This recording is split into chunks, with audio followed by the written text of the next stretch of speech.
કેટેલાઇઝર model school ધોરણ 4 વિષય ગણિત। આજે આપણો છે છઠ્ઠો લેક્ચર। હવે આપણે પહોંચ્યા હતા પાના નંબર 8 સુધી જોઈ ગયા હતા। આજે પહોંચશું પાના નંબર 9। જોઈએ ખાસ પ્રકારની કમાન।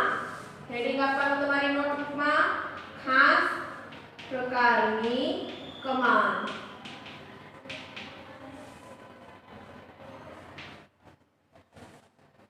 ઓરચાના આ ચિત્રમાં જુઓ કમાન કેવી રીતે બનાવવામાં આવી છે। તેનું ઘૂંઘટવાળી મહેરાબ એવું સરસ નામ આપવામાં આવ્યું છે। તો તમારે નોટબુકમાં છે ને સાઈડમાં દર્શાવી દેવાનું અને આવી રીતના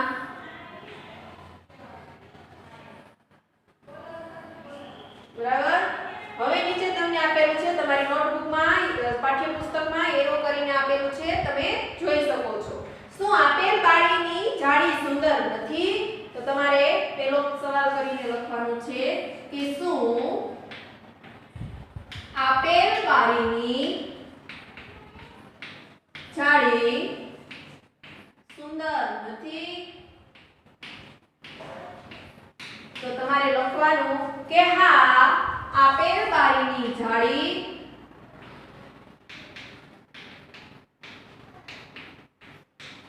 સુંદર છે। બરાબર, આપેલ બારીની જાળી કેવી છે? સુંદર છે। બીજો સવાલ છે એ પાતળી ઈંટોમાંથી બનાવેલી છે। શું તમે ક્યારે પાતળી ઈંટો જોઈ છે? સવાલ નંબર 2 એ પાતળી ઈંટોમાંથી બનાવેલી છે। શું તમે ક્યારે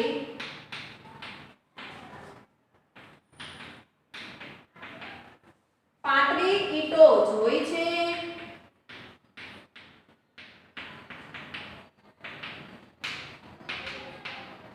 તો તમારે જવાબમાં લખવાનું કે મેં પાતળી ઈંટો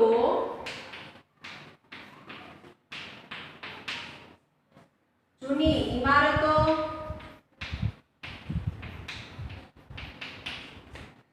કિલ્લાઓ,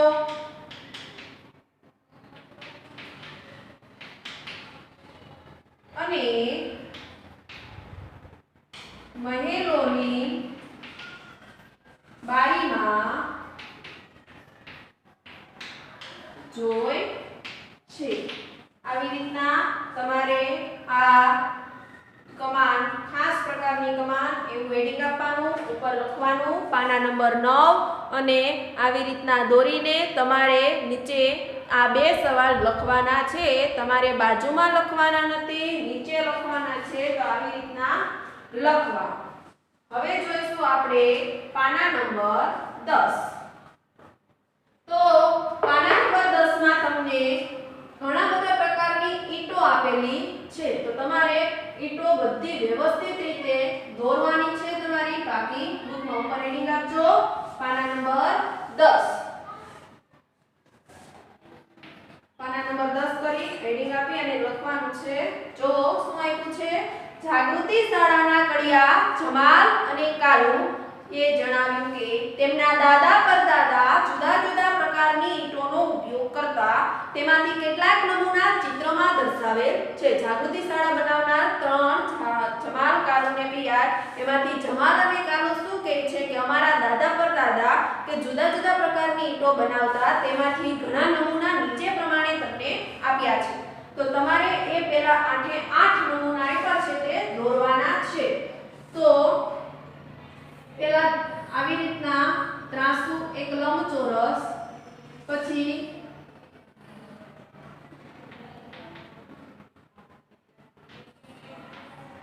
આ છે તમારે 1 નંબરની ઈંટ। હવે જોઈશું 2 નંબરની ઈંટ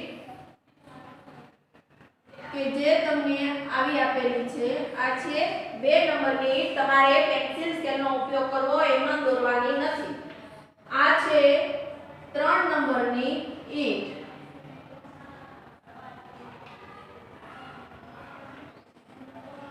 અને આવી રીતના તમારે 3 નંબરની ઈંટ વ્યવસ્થિત દોરવાની છે કોઈ વેટ ઉતારવી નહીં આ છે 3 નંબર આ છે 4 નંબરની ઈંટ હવે છે 5 નંબરની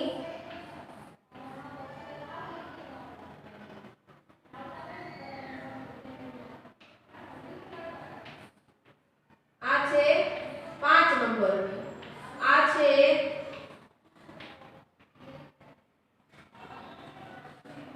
6 નંબરની આ છે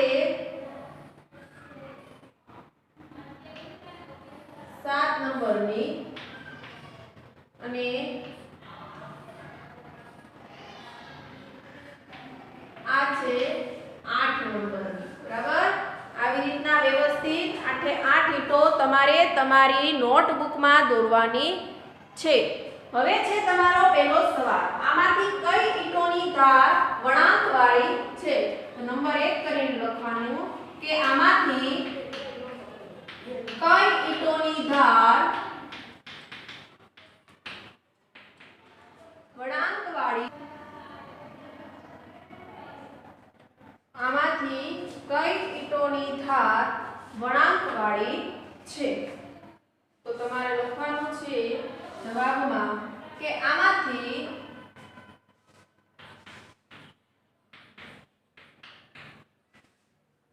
એક નંબર અને 2 નંબરની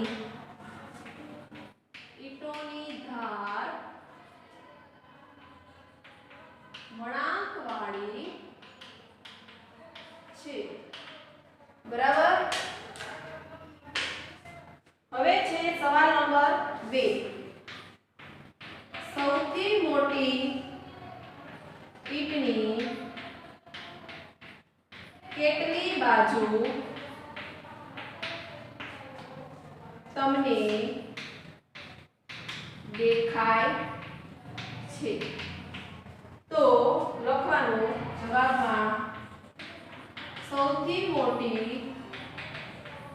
ઈંટ 8 નંબરની છે અને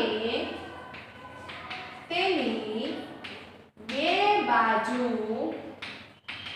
દેખાય છે બરાબર સૌથી મોટી નંબરની ઈંટ કેટલી છે 8 અને તેની કેટલી બાજુ દેખાય છે તમને તો કે 2 બાજુ દેખાય છે હવે જોઈએ સવાલ નંબર 3 કે શું કોઈ ઈંટ એવી છે કે જેની 6 થી વધારે બાજુ હોય શું કોઈ ઈંટ એવી છે કે જેને 6 થી વધારે બાજુ હોય તો જવાબમાં લખવાનું હા 3 નંબરની ઈંટની 6 થી વધારે બાજુ હોય શકે બરાબર આવી રીતના તમારે તમારી નોટબુકમાં આવી 8 ઈંટો દોરવાની છે અને 3 સવાલ લખવાના છે એના પછી તમને આપ્યું છે શોધો ઈંટનું માપ શું તમે જુદા જુદા માપવાળી ઈંટો જોઈ છે જોઈ હોય તો તમારે લખવાનું હા એક ઈંટ લો અને માપો તમારી ઘરની આસપાસ ક્યાંય ઈંટ હોય તો તેને લેવાની તેની લંબાઈ પહોળાઈ અને ઊંચાઈ માપવાની અને કહેવાનું કે 1 મીટરમાં કેટલી તમે મૂકી શકો તે લખવાનું એ તમારે તમારી ઘરે પ્રવૃત્તિ જાતે કરવાની છે હવે છે ઈંટો ગરમ અને તાજી બરાબર તો પાના નંબર 10 પર છે આગળનું કે ઈંટો ગરમ અને તાજી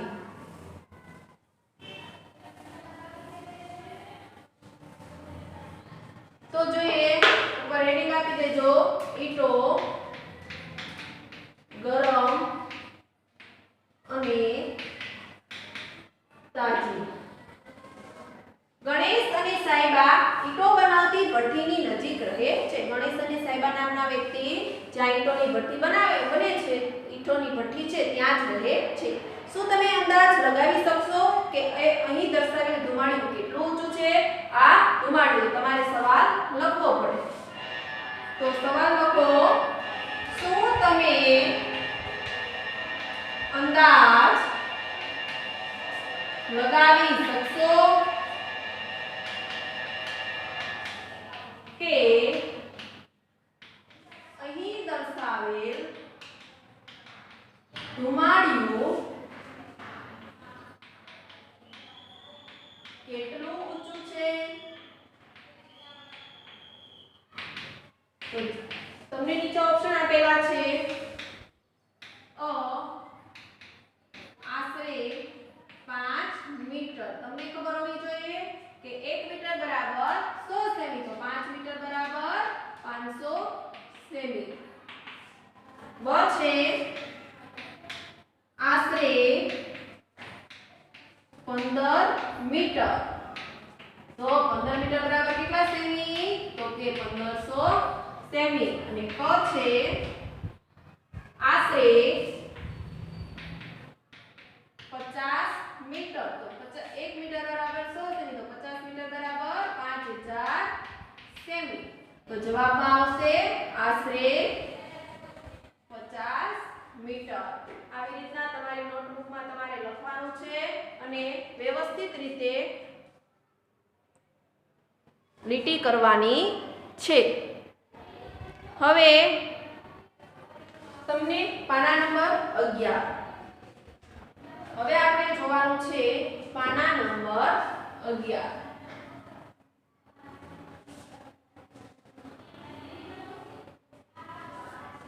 તો પાના નંબર 11 પર ગણેશ અને સાહેબાને પેટર્ન સ્વરૂપે સૂકવેલી મૂકેલી ઈંટોની લાંબી લાંબી હરોળ જોવી ગમે છે કે જ્યાં ઈંટની ભઠ્ઠી હોય તો તેને બનાવી લીધી હોય, પછી એને સૂર્યપ્રકાશમાં સૂકવે. તેમણે ઈંટો કેવી રીતે બને તે પણ જોયું. અહીં ઈંટ બનાવવાની ભઠ્ઠીના 4 જુદા જુદા ચિત્રો આપેલા છે. જે તમારી પાઠ્યપુસ્તકમાં તમને 4 જુદા જુદા ચિત્રો જોવા મળશે. આ ચિત્રો આડાઅવળા ક્રમમાં છે. ચિત્ર આપ્યા છે પણ કેવા આપ્યા છે? આડાઅવળા, સીધા આપ્યા નથી. કે ધ્યાનથી જુઓ અને સાચા ક્રમમાં લખો. તો તમે ઉપર હેડિંગ આપી દેજો કે નીચે આપેલા ચિત્રોને સાચા ક્રમમાં ગોઠવો. તમને એમ થાય કે નોટબુકમાં ચિત્રો દોરવાના છે તો કે નહીં, ચોરસ કરીને વ્યવસ્થિત હું જે ચોરસમાં લખું તે તમારે લખવાનું છે. આવી રીતના 4 ચોરસ કરી નાખજો.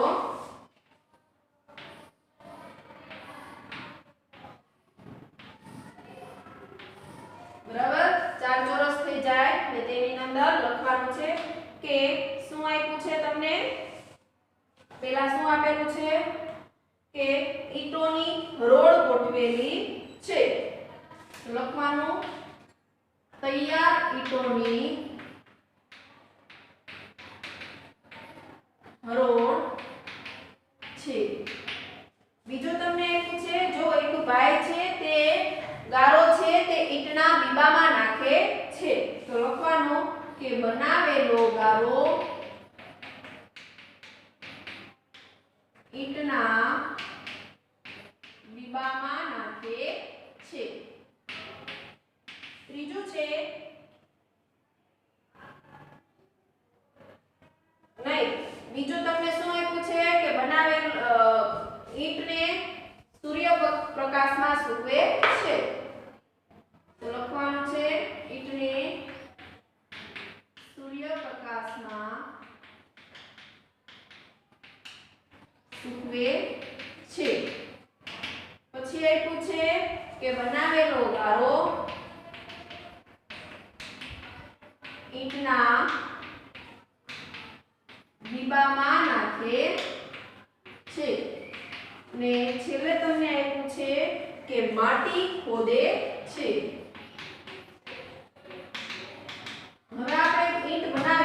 તમને ખબર છે કે પહેલા આપણે તો માટી જોઈએ, તો આપણે પહેલા શું કરવું પડે? માટી ખોદવી પડે. તો આને શું આપશું આપણે? 1 નંબર. પછી માટી ખોદાઈ જાય પછી એનો ગાળો, માટી નીકળી હોય તો તેમાં આપણે શું નાખીએ? પાણી નાખવું પડે અને શું કરવું પડે? ગાળો બનાવવો પડે.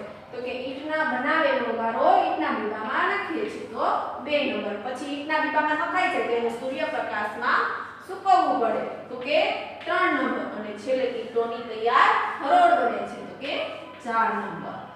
આવી રીતના તમારે તમારી નોટબુકમાં ચોરસ દોરવાના અને લખવાના છે.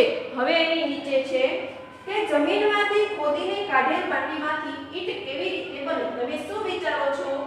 તો તમારે સવાલ લખવાનો છે કે જમીનમાંથી ખોદીને કાઢેલ માટીમાંથી ઈંટ કેવી રીતે બને તે વિશે તમે શું વિચારો છો? જવાબ લખવાનો છે તમારે કે માટીનો ઝીણો ભૂકો કરવો લખવાનો. જમીનમાંથી ખોદીને કાઢેલ માટીને સૌપ્રથમ ઝીણો ભૂકો કરવો.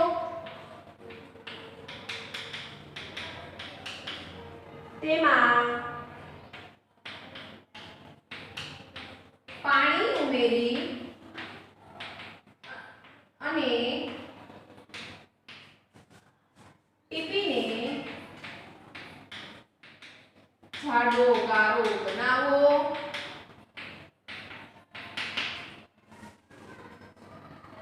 અને પછી તે ગારાને ઈંટના ડીબામાં નાખી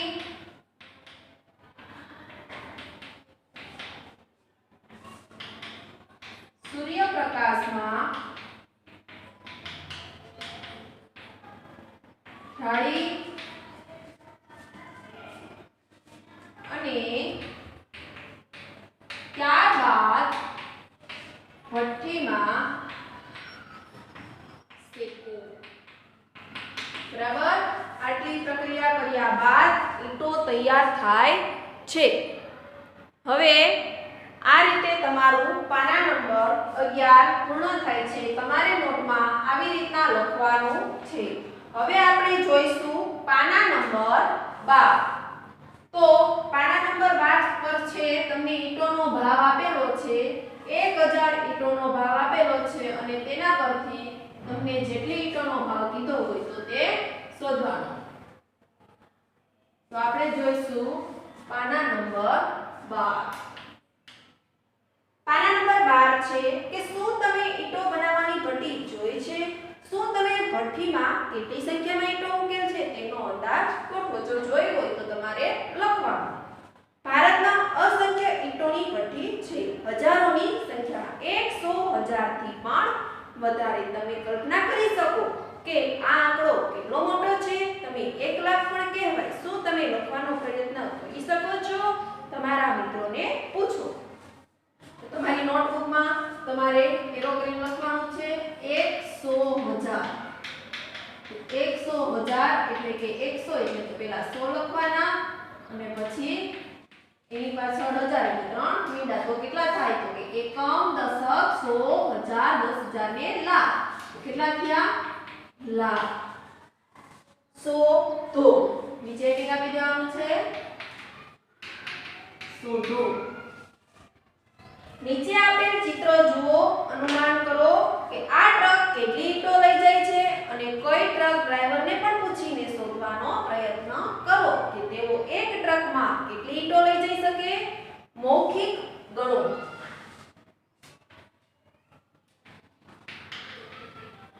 મૌખિક ગણો. મૌખિક ગણવાનું કીધું છે પણ આપણે નોટબુકમાં લખીશું. ખરીદી.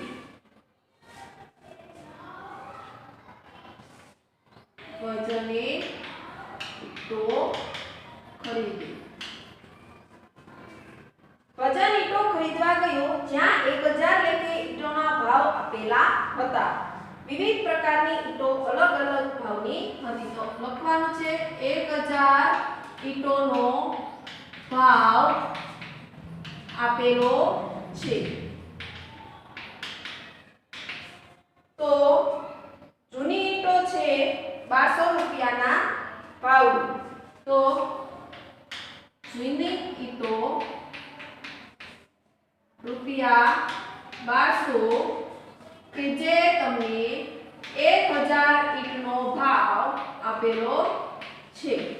પછી છે ઈટાપુરની નવી ઈંટો જેનો ભાવ છે તમારે 1800 રૂપિયા 1000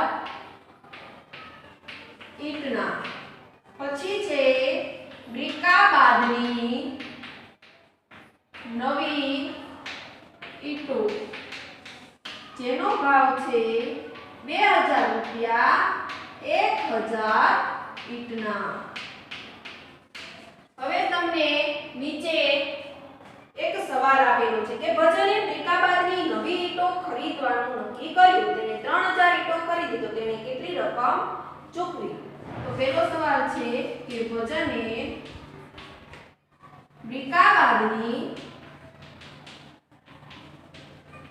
નવી ઈંટો ખરીદવાનું નક્કી કર્યું. તેણે 3000 ઈંટો ખરીદી. તેણે કેટલી રકમ ચૂકવી? બરાબર. તો બ્રિકાબાદની 1000 ઈંટનો ભાવ તમને કેટલો છે? 2000. તેણે ખરીદી કેટલી? 3000. તો તેણે કેટલી રકમ ચૂકવી? તો તમારે લખવું પડે કે 1000 ઈંટનો ભાવ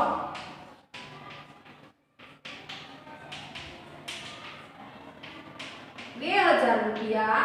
તો 3000 ઈંટનો ભાવ કેટલા રૂપિયા? 2000 ગુણ્યા 3000 છેદમાં 1000. મીંડું મીંડું મીંડું ઉડે તો 2 તેરી 6 તો 6000 રૂપિયા. હવે તમને નીચે એમ કીધું છે કે અનુમાન કરો કે જો તે 500 જૂની ઈંટો ખરીદી લે તો કેટલા રૂપિયા ચૂકવે? મૌખિક ગણો પણ તમારે નોટબુકમાં લખવાનો છે કે જો અનુમાન કરો કે જો તે 500 જૂની ઈંટો ખરીદે તો કેટલા રૂપિયા ચૂકવે? બરાબર. તો તમને 500 નવી ઈંટોનો ભાવ કેટલો આપેલો છે? જૂની ઈંટોનો ભાવ 1000 ઈંટનો 1200 રૂપિયા ભાવ. તો 500 ઈંટનો કેટલો? તો તમારે લખવાનું કે 1000 ઈંટનો ભાવ 1200 રૂપિયા. તો 500 ઈંટનો ભાવ કેટલા રૂપિયા? 1200 ગુણ્યા 500 છેદમાં 1000. મીંડું મીંડું ઉડે તો 12 પંચાને 60 અને જે શૂન્ય હોય તે લગાવવાનું. 600 રૂપિયા. તો કેટલો થયો 500 ઈંટનો ભાવ તમારે? તો કે 600 રૂપિયા. આવી રીતના તમારું ચેપ્ટર 1 ધોરણ 4 નું ચેપ્ટર 1 પૂર્ણ થાય છે. અને તમારે હોમવર્કમાં શું કરવાનું છે? તો કે ઘરકામની બુકમાં